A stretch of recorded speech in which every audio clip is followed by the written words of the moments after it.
The Jewish people flourish under British rule, but another world war leaves British support flagging. As America takes center stage in world politics, the Zionist movement looks to U.S. President Harry Truman for help. In April of 1920, Weizmann traveled to the Italian town of San Remo, where Allied leaders met to divide the land they had conquered in World War I.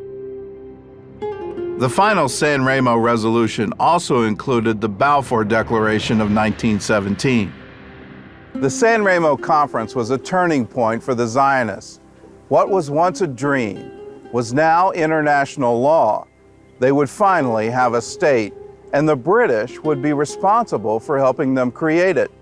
Britain's foreign minister later referred to the resolution as the Magna Carta of the Jewish people.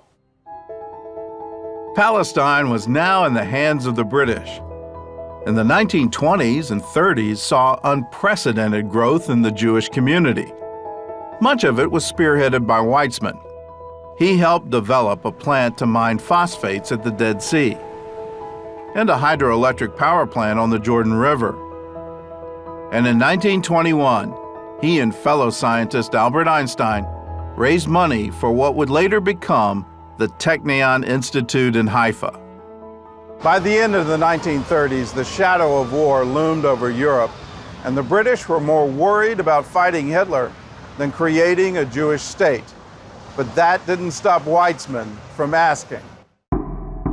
Throughout the war, he pushed for the creation of a Jewish brigade, which didn't happen until the end of the war.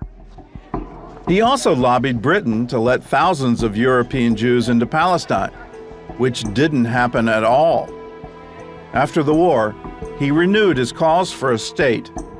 By now, there was a new American president in the White House, and it was Weizmann's job to win him over.